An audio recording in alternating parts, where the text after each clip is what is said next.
36 വർഷമായിടാ വെൻസേ ഞാൻ പോലീസില്. ഇതിനിടയിൽ പുറത്ത് അറിയുന്നതും അറിയാത്തതുമായ പല ചെറ്റത്തരങ്ങളും ഞാൻ ചെയ്തിട്ടുണ്ട്. പക്ഷെ അതിനൊന്നും എനിക്ക് ഒരു റിഗ്രറ്റും ഇല്ലടാ. 2 ദിവസം കഴിഞ്ഞ് ഞാൻ ഡിപ്പാർട്ട്മെന്റിൽ നിന്ന് റിട്ടയറായി DYSP മെഡലും വാങ്ങി ഇറങ്ങുമ്പോ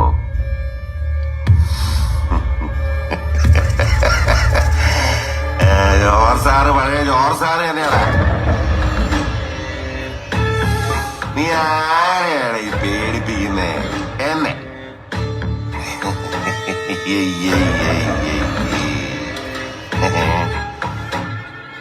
നിന്നെ കാണാൻ ജോർജ് സാർ ഇവിടെ വന്നിട്ടുണ്ടേ. നിന്റെ മുമ്പില് ജോർജ് സാർ ഇങ്ങനെ നിക്കുന്നുണ്ടേലേ നീ ജോർജ് സാറിനെ ഇനിയും കുറെ അറിയാനുണ്ടനിയാ. 36 വർഷമായിടാ.